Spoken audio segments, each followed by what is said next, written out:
Saudara, apa yang sesungguhnya terjadi? Saya ajak Kepala Badan Intelijen Strategis Tentara Nasional Indonesia tahun 2011-2013, Laksamana Muda TNI Purnawirawan Soleman Ponto. Terima kasih Pak Soleman. Terima kasih Pak. Bersedia diwawancara di program Aiman. Saya tanya Pak Soleman, Siti Aisyah mungkinkah menjadi agen dari Korea Utara? Nah, kita harus luruskan dulu kata agen. Kalau agen itu dia sudah secara formal masuk dari bagian itu. Struktural. Struktural kalau agen itu sudah lebih Ada banyak. tertulis. Sudah tertulis dibayar berapa, dibayar bulanan segala macam itu sudah masuk. Agen yang lain. Nah, tapi di luar itu ada operator yang hanya insidentil. Operator bukan agen. Udah, kita tidak bisa sebut dia agen karena Tapi dia bukan, bekerja sama. Tapi kerjasama, bukan kerjasama. Dia kerja di bawah perintah. Oke. Kalau kerjasama kan bolak-balik. Ini kan bawah perintah. Just do it, selesai. Pak Soleman mengatakan kemungkinan Siti Aisyah bukan agen tapi operator. Iya, betul. Kenapa operator ini, Siti Aisyah ini mau melakukan apa yang disuruh oleh orang agen Korea Utara? Seperti itu kan Pak? Ya, betul. Bagi dia itu bukan agen. Bagi dia ada seseorang yang akan memberikan dia uang apabila melakukan sesuatu. Oke. Dia tidak tahu itu agen Korea Utara. Motivasinya hanya uang, dapat uang. Motivasinya satu uang. Hanya uang aja. Bagi apalagi kalau kita lihat latar belakangnya kan sekolah dasar, banyak apa. Jadi tidak mungkin dia akan masuk dalam sistem direkrut, tidak mungkin. Orang yang pendidikannya rendah tidak akan masuk dalam sistem. Tidak akan masuk. Dia hanya dijadikan pion-pion untuk melaksanakan operator-operator seperti itu tadi. Hanya pion aja dia. Artinya Siti Aisyah sudah berkenalan lama dengan orang yang dianggap sebagai agen intelijen itu. Betul. Saya tertarik dengan hubungan antara Aisyah dengan orang yang dianggap agen, katakanlah Korea Utara. Ya, katakanlah. Bagaimana kemudian seorang agen bisa berhubungan dengan Siti Aisyah dan biasanya berapa lama sebelum melakukan operasi itu? Itu berapa lama atau tidak, itu sangat relatif ya.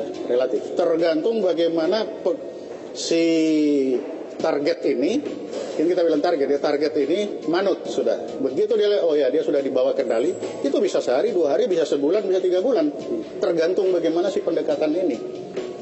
Itu dia.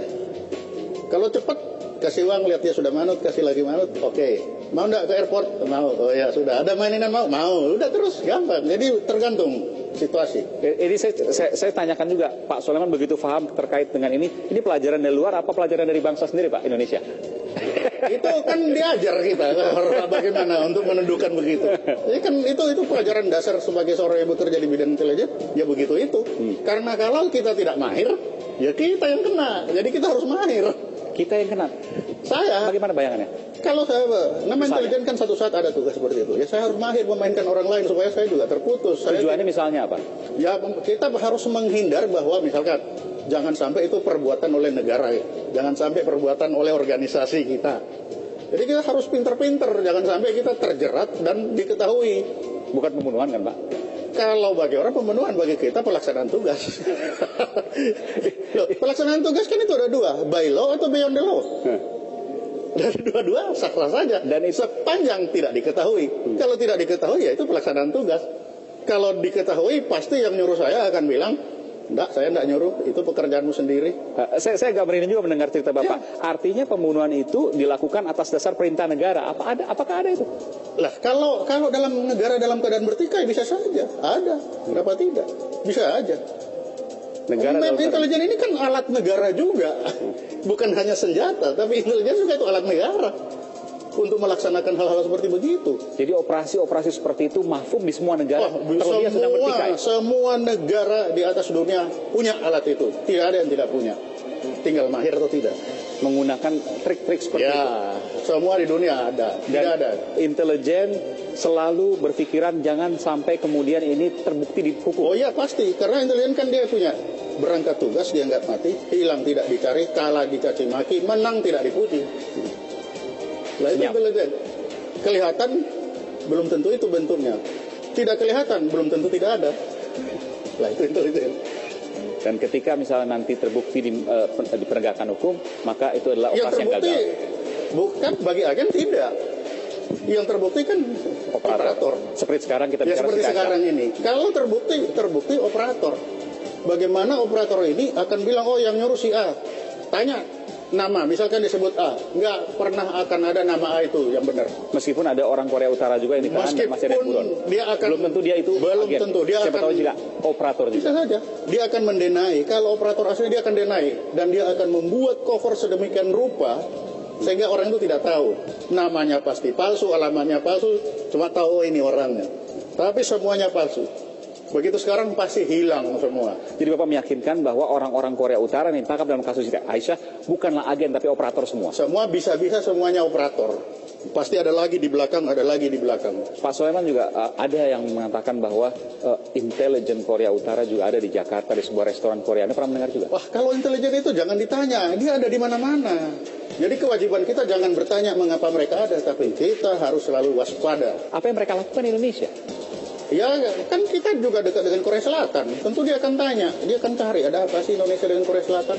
Kan Korea Selatan musuhnya dia. Jadi kita tidak usah perbincangkan ada atau tidak, sudah pasti ada lah. Dan itu sudah harus kita yakini itu ada. Supaya apa? Supaya kita waspada. Jangan, oh nanti keberadaannya itu baru kelihatan. Oh ini loh, aku intelijen Korea. Enggak akan ketemu begitu. Tukang sapu itu barangkali sudah bagian dari Korea juga. Tukang sapu bagian dari Korea Utara? Walaupun dia orang Indonesia. Walaupun dia orang Indonesia. Bagian dari agen lepas. Bisa saja tidak agen lepas lagi kalau dia sudah direkrut lama. Dan agen struktural. Ya bisa, sangat bisa. Bahkan seorang tukang sapu bisa menjadi agen intelijen. Ya, makanya kalau itu kita harus tahu latar belakangnya, dia pernah kemana aja, orang ini sekolahnya di mana kemana. Dari latar belakang seseorang kita akan pernah bisa tahu. Oh dia pernah pasti di sini, kemungkinannya dia berinteraksi di mana, sekolah di mana, ini di mana. Dan biasanya tidak pernah ajak, tidak pernah konstan. Katakanlah tadi Bapak katakan tukang sapu bisa kemudian kemana-mana pekerjaannya. Tidak mungkin tukang sapu selama katakanlah 3 tahun berturut-turut. Oh ya, enggak, pasti itu dia ada sesuatu di gedung itu, ada sesuatu yang namanya kasih itulah. Itu tugasnya selesai, pindah lagi kemana. Kan begitu. Sialnya, kalau orang ini sudah terlalu tahu banyak, tiba-tiba juga mati. Makanya hati-hati jadi agen.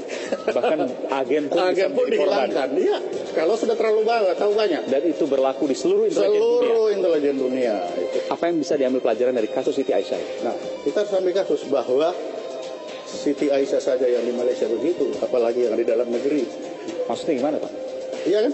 Siti Aisyah saja bisa dimanfaatkan oleh orang-orang lain. Lah, kalau di dalam negeri kan bisa saja banyak juga orang yang apabila dalam tanda kutip kemampuan hidupnya sulit, bisa juga dimanfaatkan oleh orang-orang seperti ini.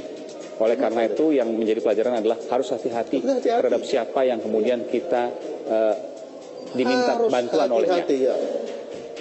Kan nenek moyang juga bilang hati-hati, ding-ding bertelinga. Ini hanya bertelinga. Kalau sudah bertelinga pasti ekornya banyak kan. Nah, itu kata nenek moyang. Baik. Jadi memang kita harus hati-hati. Terima kasih Pak Soleman Ponto, Kepala Bais TNI 2011-2013 telah memberikan informasi di program Eman. Terima kasih. Informasi yang beredar. Terima kasih Pak. Agen intelijen atau bukan? Melaksanakan operasi atau korban konspirasi? Semua pertanyaan yang harus dijawab segera karena negara punya peran terhadap warganya. Kejelasan jawaban akan segera memastikan perlindungan bagi warga Indonesia karena ada ancaman hukuman mati di sana. Di luar itu, biarkan hukum dan diplomasi yang bicara.